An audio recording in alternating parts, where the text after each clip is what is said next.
See, the new My Court report is here. Evil corporations.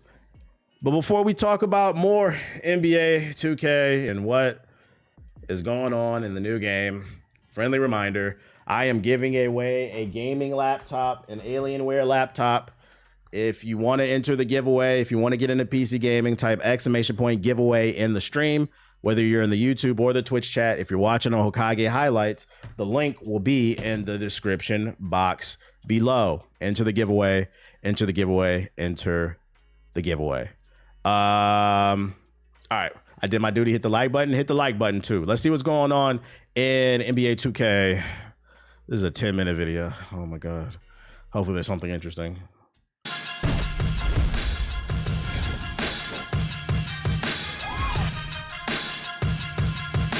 What's going on, everyone?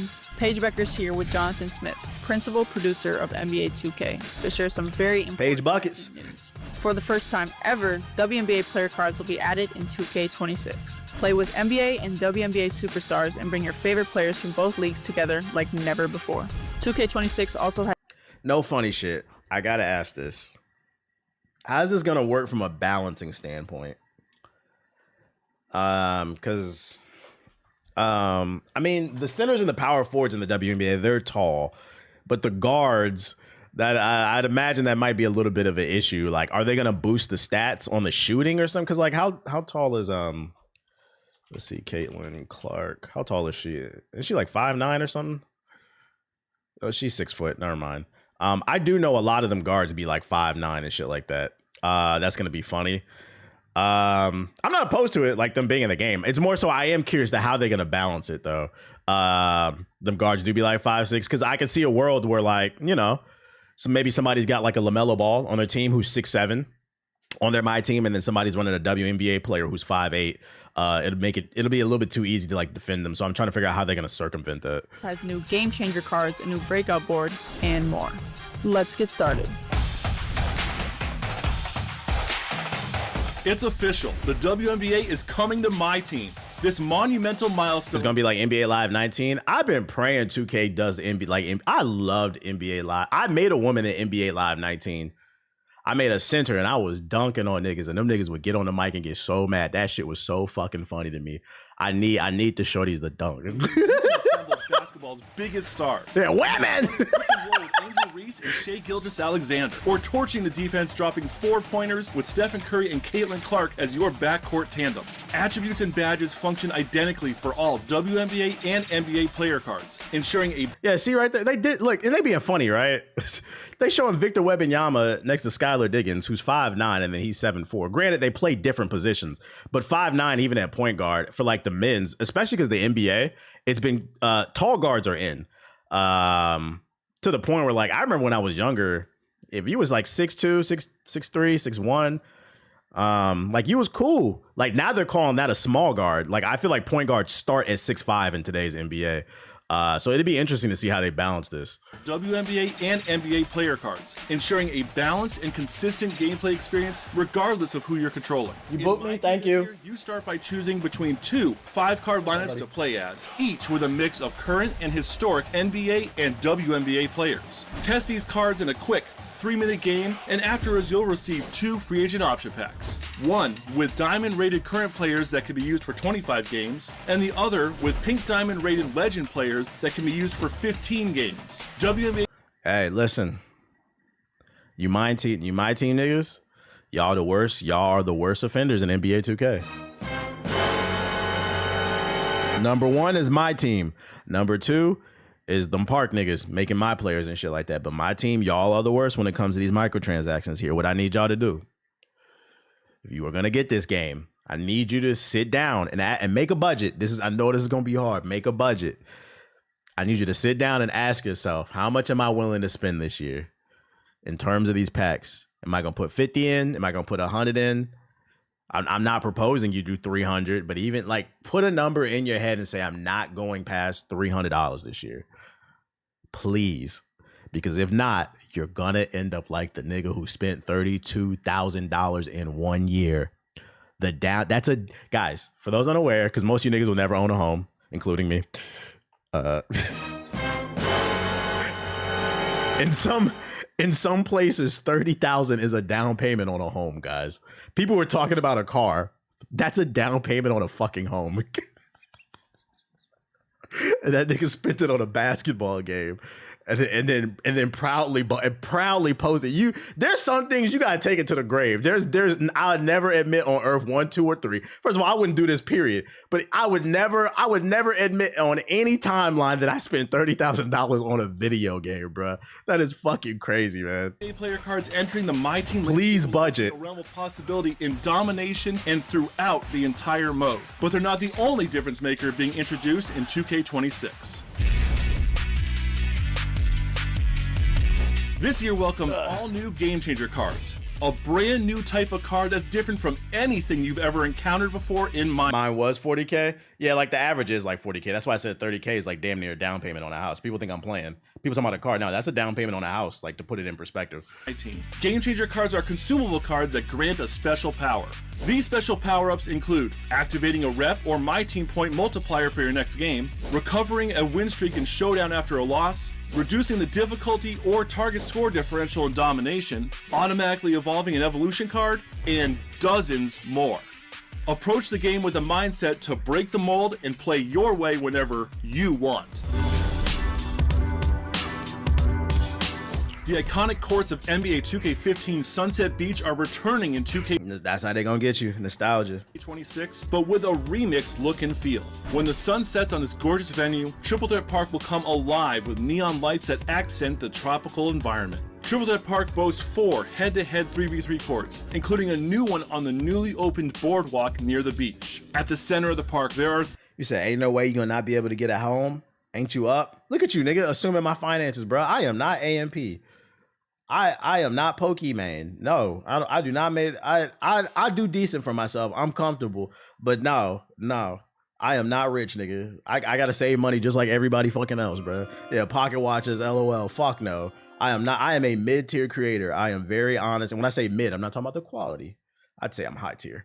I'm talking about finances. I am very honest about my position in the world. Fuck no, nigga. Three reports for you ain't you getting mad money? I gotta beg you. That was a YouTube comment, by the way. I gotta beg you. Matter of fact, I'm finna do it right fucking now. Let's go to it, man. You getting mad money? Let's see. Hold on. We finna do it right now. Pocket watching 101, bruh. We got 600 viewers in here, right? We've had 2,385 total viewers. We don't even got 1,000 likes on the video, bro. I made $70 off this fucking stream. You tell my man, you up. Like, that's cool. I'm grateful, but am I rich? No, what the fuck are you talking about? I can't even get you niggas to do shit for free. And then you in the chat talking about $115,000 is not a lot of money. You niggas don't listen either. I'm not gonna lie, YouTube niggas is not beating the allegations. Yes, $115,000 a year in California is not. You missed the context of what I said. $115,000 might be a lot in fucking cousin fuck Mississippi, but I literally said in that conversation, most of these game devs live in states where there are a high overhead. They live in cities like Seattle, fucking LA, the Bay, with the exception of maybe North Carolina because Epic Studios is there. But most of these developers have to live in states where there's a high cost of living. So when the amount of money increases, but so does your overhead, you're still making the same amount of money as the average person. Come on, bro, Nick, this is PS4 logic. What the fuck is going on? Chicago, yes. Jesus Christ. This is why it's hard to live in America. So it's the same. It's like having $50,000 in the middle of the fucking Midwest. It's the same shit because the cost of living. Jesus, yo, it breaks my heart how many of y'all don't understand economics. Oh my God, economics. Oh my God, nobody lives in Cleveland.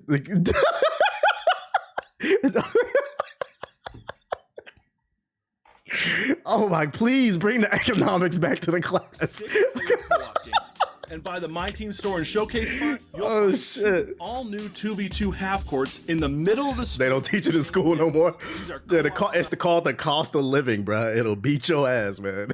Games where each person controls one player card. Grab your duo and lock in for winners out games where every possession matters. In 2K26, win streak rewards and seasonal wins return, but there will also be incentives for ending a team's winning streak with Streak Buster rewards. When you break an opponent's streak, you'll earn rewards from a... Blake said they'll know how to budget their VC, but not in real life. Well, I get where he's going with that, but I'd argue they don't know how to budget the VC either, because they keep buying it. Like, they not... group of tiers. And hit the like button, though. Increasing length will net even more impressive rewards. See how many wins you can string together, or play the role of Streak Buster. And spoil. Be honest, does anybody in the chat play My Team? I never understood this mode. Last year was the first time I ever tried to play My Team. I played for an hour and I said it wasn't for me. I played 3 games and I got my ass whooped in all 3 games. And it wasn't because the players were better than me. They had better players than me. I got on that bitch, right? And if you never played My Team, it gives you a free card pack. So I took the free cards that it gave me. I think I got a base level Michael Jordan, a base level Kevin Durant, and a base level something else. I think it was Joker. I went out there. I was like, okay, I got Jordan. I got KD. I got Joker. This is not a bad lineup. This is actually a balanced lineup. I got the midi. I got the 3 with the versatile handles. I got defense with Jordan. I got Duncan with Jordan. I got the post with fucking Joker. He can shoot threes a little bit, pass. I was like, this is a good lineup. I get on there. I got washed. I got washed by some fucking third stringers, but because they were pink diamond cards, I played 3 games. I said, never again. I said, that is a 100% pay to win mode. Get the fuck out of here, bro. I thought I had a nice comp. Getting beat by a nigga with a pink diamond Nick Van Exel. I said, nigga, I'm off this shit. I'm going back. NBA 2K community was vocal about wanting us to bring back All-Star Team Up, and in 2K26, we're making it happen. In All-Star Team Up, you can compete in 10-player, 5v5 co-op games with your friends or random players. These fast-paced games feature 6-minute maps and can be accessed from a portal in Triple Threat Park or from the My Team menu. All-Star Team Up requires that you and 4 teammates each prioritize your 5 favorite NBA or WNBA player cards. And if you... Damn, they created a co-op mode. They created a mode to finesse you niggas as a team. That is fucking crazy. These niggas at 2K are dubious. They said, man, we making a lot of money, but how could we make more? And then somebody was like, well, what if we make a My Team mode where we let people play together in co-op and they got to spend money together on packs? We could have one do one, then another do one. Next thing you know, they're spending twice as much as they thought before. Co-op fucking bullshit. Session, you're all earning a bonus. Do we get a notification for the giveaway? Whoever wins, I'll message you. I'll most likely message you because on the giveaway, all you gotta do is follow me on Instagram. !! Giveaway in the chat. So like, what all it does is I hit the button, it randomly picks somebody, and then I'll message you on Instagram, and I'll get your info. Reward together. So don't follow me and unfollow me, because when I pick the winner and I go to your shit and it says you ain't following me, I can't message you. Top of your season ladder progress. This is dope. Kind of reminds me of WNBA All-Star Weekend. I can't wait to check this out. Inspired by community feedback, King of the Court presented by AT&T ups the ante with a whopping... Fun fact, you was the person I played in My Team. Damn, you was the nigga that watched me. I can't even say if it was a lie or not. Shout out to you, bro. How much money you spent on that shit, bro? Be honest. How much money you spent? $10,000 cash prize on PlayStation 5 and Xbox Series. This is how they get you. Chat. Economics, guys. This is how they get you. Oh my God. Don't fall for this shit, dude. All right, so 2K niggas, I'm gonna explain to you what they're doing, okay? So, in big box stores, Walmart, Target, Costco, that type of shit, stores where they have like everything that you pretty much need in it, they do something where they'll sell something at a loss in order to keep you in the store so you'll spend more money. So they'll lose $5 on a product just so they can sell 20 more of X, Y, and Z, toothpaste, whatever. They'll make it back there. This is the exact same concept, right? So the way they're trying to encourage you to spend more money on My Team is they're saying, hey, man, keep buying those fucking card packs. Get that pink diamond, nigga. Get that platinum. Get that shiny Charizard, fucking Goku, Michael Jordan. So when the King of the Court presented by AT&T tournament comes around, you have a chance to win the $10,000. What's $10,000 out of a pocket of somebody who's making billions every year? Think about this. This is a tax write-off. Matter of fact, we know for a fact they gonna make that $10,000 back 3 times over from that one nigga who spent $32,000 last year on a fucking card.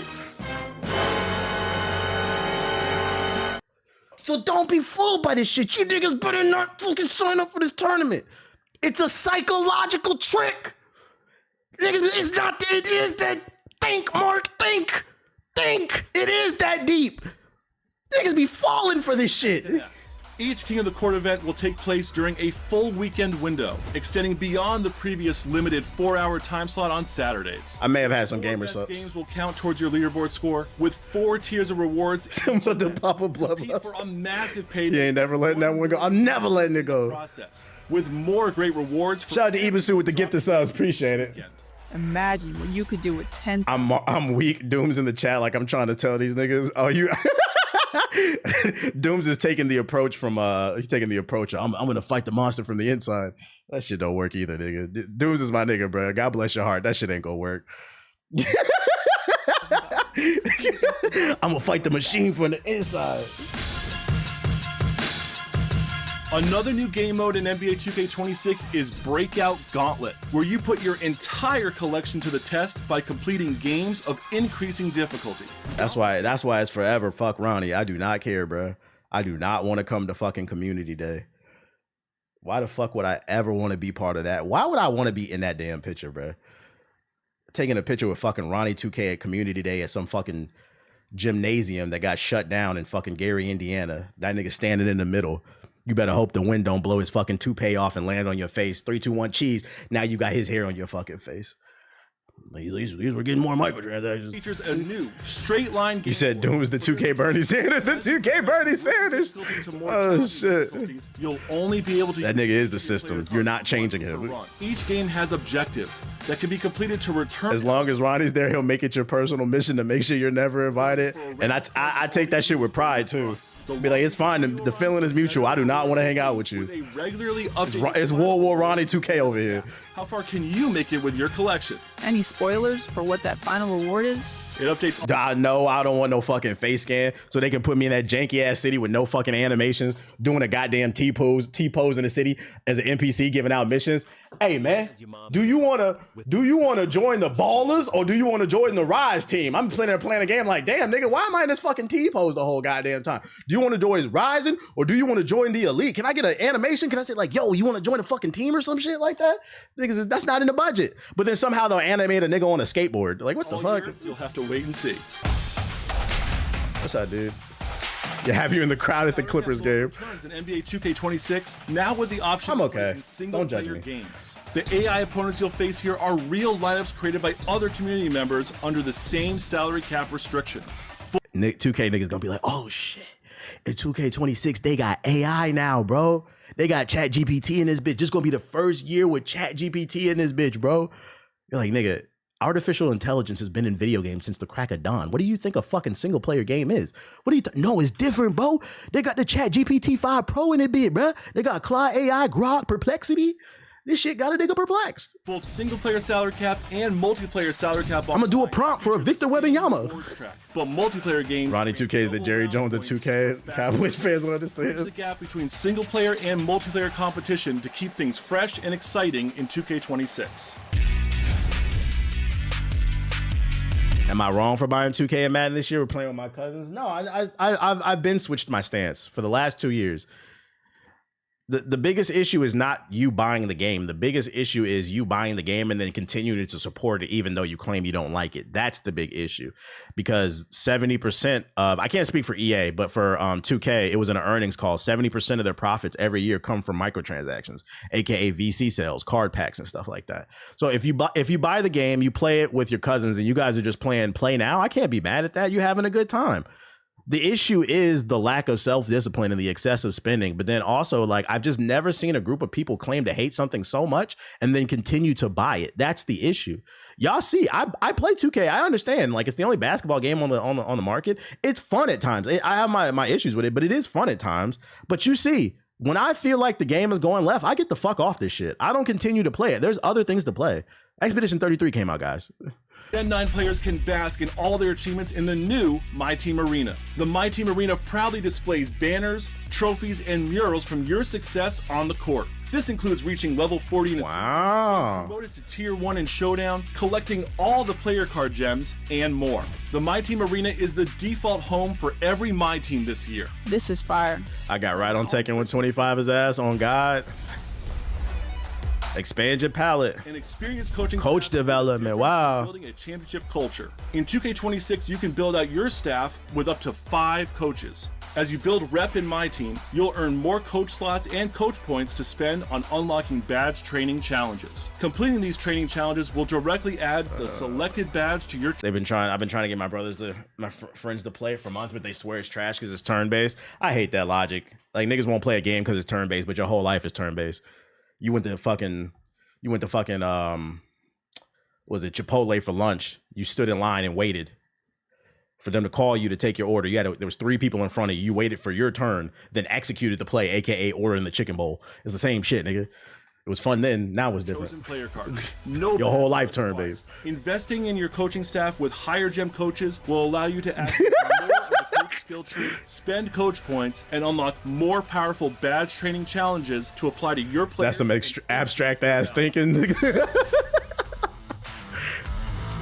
New in 2K26, when you the exchange, Showdown, Salary Cap Online, or King of the Court, you will earn a victory card that not only has the rep gem tier of the opponent you beat, but also their team logo, game date, final score, game mode, and what. I ain't gonna hold you. I don't care about none of this shit. I ain't gonna hold you shit. I don't care about this shit. Niggas lives really be turn-based. Shit really be turn-based. And then if you a PS4 nigga, your life is really turn-based, bro. You gotta wait to use the PS4 too. Because you got to share it with 6 of your PS4 niggas live in a 2-bedroom with 6 roommates, and they wait to play the PS4. I don't want to hear shit from y'all. I can't wait to get on the boat today. Shout out to Mikasu with the $20 super chat. But which is the previous name, practically grew up with you. Love the high IQ conversations. You call it the bullshit. I appreciate you with the super chat. I appreciate you. Ah, man. I will say though, if you don't like turn-based games, Expedition 33 is a good place to start. It's turn-based, but it's the most interactive turn-based game. Like, you have to sit up and play the game the entire time because you have to dodge and parry, and you have to learn different patterns. So like, it's very interactive. I get it's not for everybody, but Expedition 33 is one. I would say if you've never played one before, that might be the one that you like, and the story is really fire too. In other news, Marvel Rivals director, the dev team says they're answering to the Gooner allegations. They say the Gooner game reputation really just reflects a commitment to authenticity. These all come from classic comic designs. So they said, stop calling us fucking Gooner developers, okay? Marvel Rivals has a reputation for appealing to its players' base instincts. It had people saying thick thighs save lives at one point, and Ellie recently described the shooter as digging its heels into the Gooner dirt when added to a cache of new swimsuit skins. Despite my best efforts to escape this discourse, I've been drawn back in as a creative director, and he has to finally address Marvel Rivals' reputation as a Gooner game. He goes on to say, yo, shout out to PJ with the super chat, just got a retwist. Shout out to you. Because of our design, as mentioned earlier, is inspired by classic comic themes, including some very outstanding skins like Mantis and also Psylocke's Revenge. These all come from classic comic designs, Chin told the Rivals Assembled YouTube channel when asked for his response to people who call Marvel Rivals a Gooner game. We take those classic comic designs and create some more fashionable designs based on those. And ladies and gentlemen, I got to call cap on this one. Yes, in comic books, there are characters that are sexy. That's a part of their whole thing. A character like Black Cat or even Catwoman. But then there are other characters where they're not. They may have some alternate costume. And if you want to make an argument for we're drawing from the concept of the alternate costume, then you can make that argument. But in his argument, he says, oh, we're drawing it all from classic comic designs. The reason I say cap on this is because I actually read comic books. So since you want to talk about classic comic designs, if we're not following what he's saying, when you think of Spider-Man, what do you think of? You don't necessarily think of the Venom suit, right? The symbiote. You think of the classic red and blue outfit. That's classic Spider-Man. Ladies and like, let me give you an example. Here's classic Emma Frost. Emma Frost is a sexy character, right? This is her classic design. This is more classic, but it's more of like an elegant sexy it's not just straight up in your face. They straight up like they turn it into a BBW. You definitely changed the fucking character, bro. They freaked them out. Like, get the fuck out of here with that shit, bro. Yeah, safe search is on. Absolutely.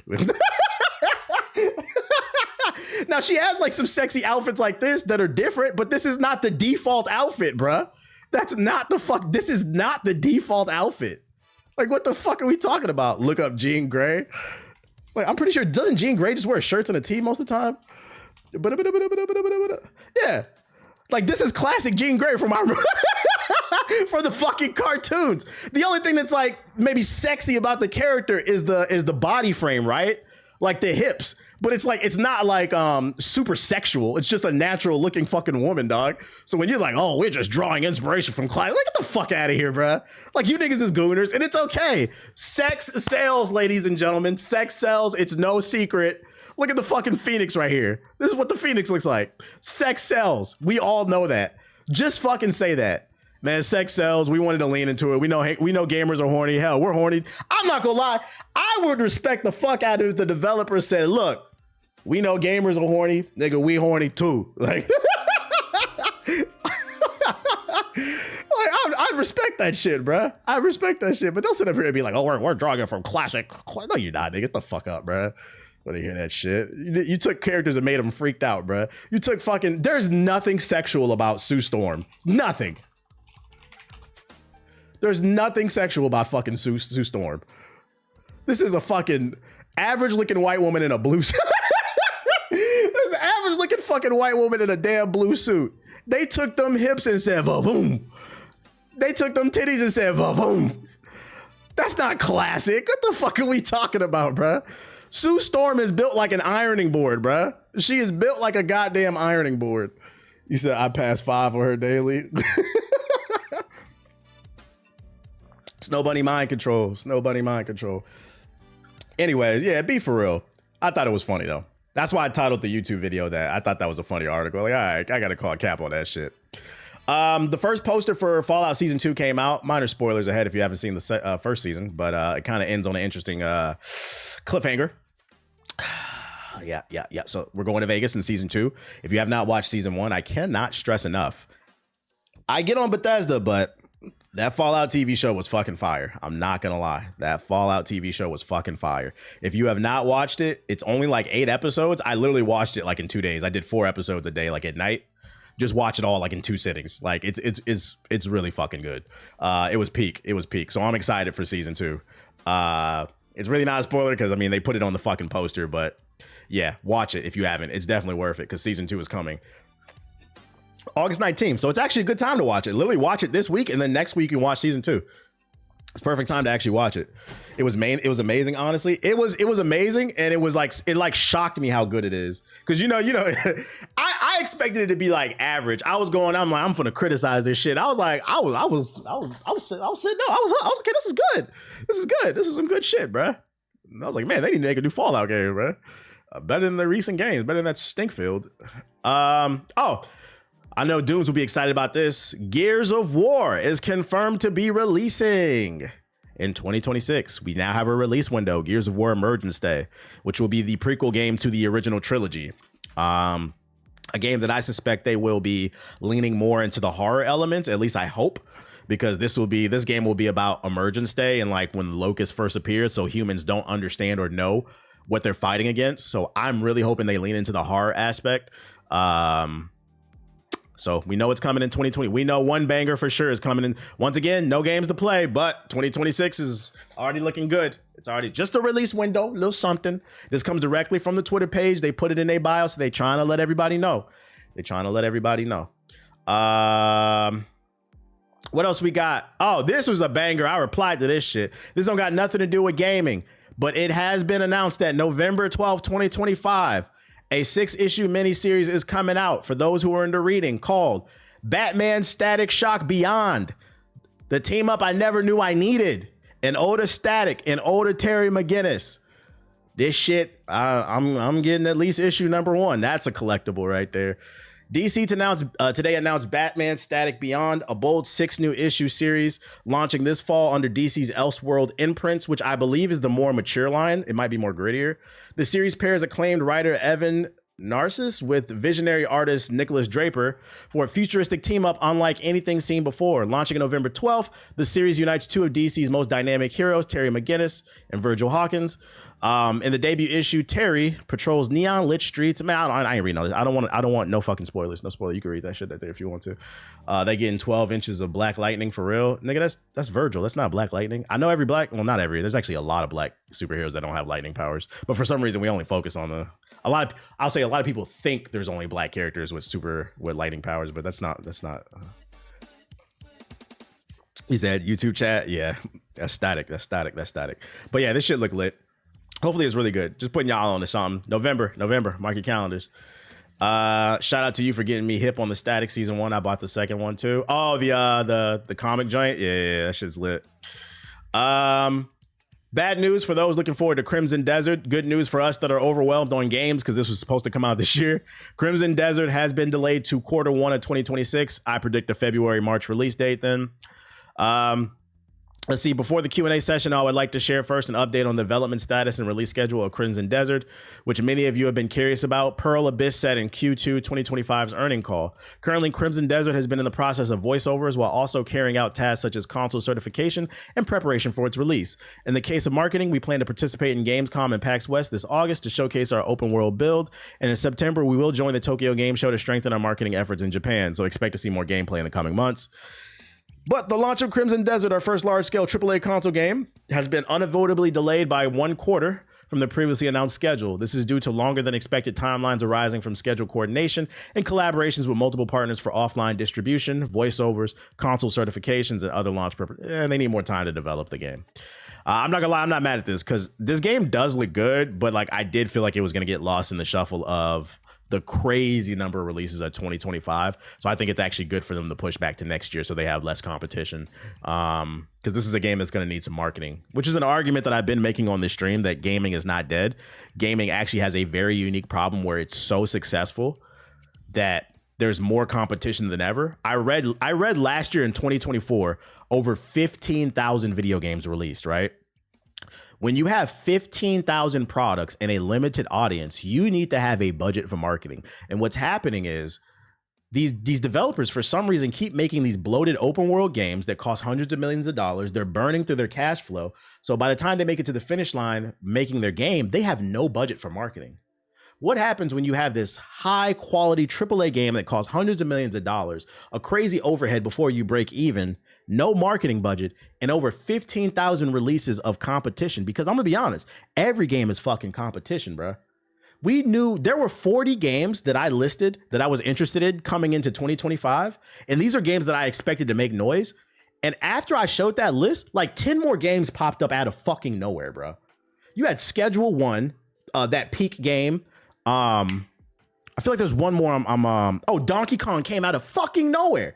Remember, at the top of 2025, we did not know Donkey Kong Bonanza was coming out. That was not on my most anticipated games of 2025.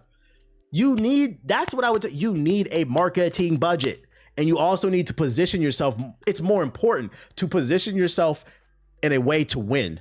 You need to look at your competition and be honest with yourself. Look on the calendar and say, do I think my game can compete with that with a proper amount of marketing? If the answer is no, push it back a month, bro. There's no shame in that because your game might be amazing, but it's not popular at the time. And unfortunately, most people are sheep. Most people are going to go with what's comfortable. If Call of Duty and Crimson Desert come out and people can only play one game that month, they're probably going to buy Call of Duty. So get the fuck out the way. That's all I'm saying, man. That's all. And this applies to any form of business, if you can afford it, at least. You know, sometimes you just got to put shit out. That and all the streamer game cut into your sales. Tight shit. Don't think I've heard of this game. We hyped for it. I think it looks good. If you like games like The Witcher 3, it looks kind of in that realm. Look it up. There's a lot of gameplay on YouTube. Look it up. It's called Crimson Desert. It's crazy we never really see game ads like the old days. Yeah. I remember tons of classic game ads. Like the one that always comes to the top of my head is the N64 Smash Bros commercial. I feel like we don't get commercials like that anymore. And to be fair, it's kind of hard to be fair also to the dev teams and the publishers. It is harder, I think, to advertise, not just because there's more competition. I think it's harder to advertise because our eyeballs are everywhere. When I was a kid, our eyeballs were 2 places: the movie theater. I didn't mean to flick y'all off. The movie theater and the television. You knew for a fact as a person who was selling a product at 8 p.m. on UPN, the Hughley's was coming on, and you know niggas was watching that. And if I'm trying to advertise my game to niggas, I'm going to buy that 8 p.m. slot to advertise my game. It was way more easier. Way easier. Nowadays, everybody's on Hulu, YouTube, TV. I don't know. I don't know why I said the Hughley's. That's a black ass show, but we used to watch the Hughley's in my house. But anyways, you got Hulu, Netflix, the movies. You still got traditional cable. You got satellite cable. You see what I'm saying? Crunchyroll. Where the fuck do you advertise your game? And a lot of these worlds cross over. So you're trying to figure out what's the best place to put your shit at. Bro said, what the fuck is UPN? No, UPN was primetime black cable. I mean, cable's dead. Nah, cable's not dead. Cable's not dead. I don't like when people say that. If cable was dead, if cable was dead, a lot of people wouldn't have voted for Trump. Tell your aunts and your uncles cable's dead. My shit be on Fox News every night. My shit be on Fox News every night, bro. Fucking Sean Hannity said them niggas is acting up in DC. Like, nah, it's not dead. It's definitely not as popular as what it used to be, but there's still some stuff on cable that's doing numbers. And unfortunately, Fox News is doing numbers, man. Too many numbers for me. Not knowing what UPN lets me know what race you are. Nah, to be fair, hold on. Yes, UPN was a black network, but I'm not going to say I'm revoking your black card because you don't know what UPN is, because UPN was a very specific era. That was mid 90s to like the early 2000s. If you didn't grow up in that era, you just might not know what UPN is.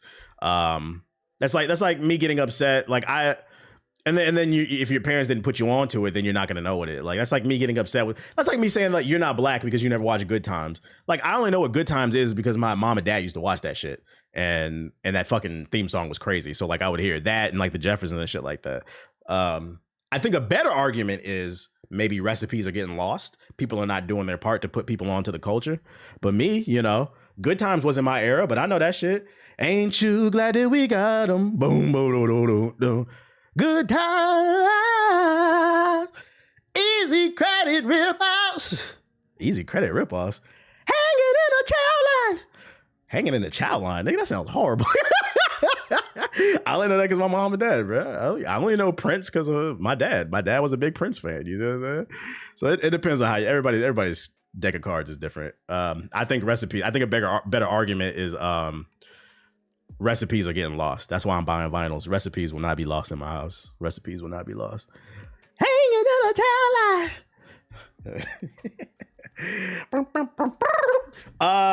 Metal Gear Solid's Delta delayed its multiplayer mode and it won't have crossplay, and that's not going down with fans according to this article. Let's see. Not only wasn't that child line disputed by what she said, I'm pretty sure she said a child line. Don't make me pull that shit. I will pull that shit. Boy, hold up, bro. Let me see. She said a child line. Good Times theme song. Let me see that shit, bro. From telling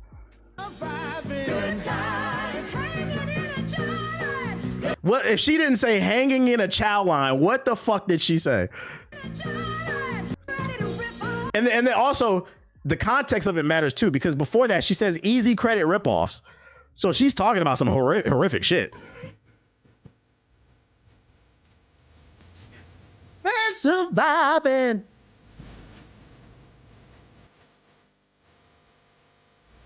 You said the captions? They don't got no captions. The AI don't know. The AI don't fucking know. They thought she said hanging and jiving. That does not sound like hanging and jiving. That don't sound like, no. She said hanging in the child line. My thing is, why would she be so embarrassed by that line? The entire song is fucking struggle. Hanging and jiving. That shit don't sound like no hanging and jiving. That's fucking funny. What they know about that show? Dynamite. All right, back to Metal Gear Solid though. It's multiplayer for those who still care. I didn't know this shit was coming out until I saw this article. Not only will Metal Gear Solid Delta Snake Eater be missing its multiplayer Fox Hunt mode at launch, the online offering will also lack crossplay support when it does arrive. Metal Gear Delta's developer Konami dropped the bombshell today via its Japanese social media account and stated that players on the PC, Steam, PS5, and Xbox would be excluded from playing with one another. The response to the news has not been kind, with fans dubbing the announcement as severely disappointing, in a decision that could now impact the overall longevity of the game should particular platforms start to feel devoid of players. And I agree with this. I'm not going to lie. If I had a consulting company, one thing that I would tell them is like, look, I know you guys want to put out your game. I could argue Metal Gear Solid Delta can come out at any time. It's a remake of a classic game. People are going to play this shit, right? But what you can't sustain without a proper good entry into the market is the multiplayer aspect. Just delay the game a month or two if you have to. Certain games need crossplay. I feel like a game like Call of Duty or even like 2K, it doesn't need crossplay because the audiences are so big and they're not going anywhere. But more niche games, stealth games, like stealth is super niche, man. It needs crossplay. I'd like another game would be the recently released what's the soccer game? The arcade soccer game. Cool game, but I mean that's part of the reason I didn't play it. I was like, I don't got no crossplay. I don't know how long this is gonna last. A rematch, yeah, rematch needed crossplay. Rematch is not FIFA. We haven't seen we've been itching for an arcade sports game, but we haven't seen one since the early 2000s, like a good one. Certain games I think they need it, so like I would tell them like delay it. It's okay, because when you stumble out the gate, it's hard to pick yourself back up. That's what I would argue, but that's just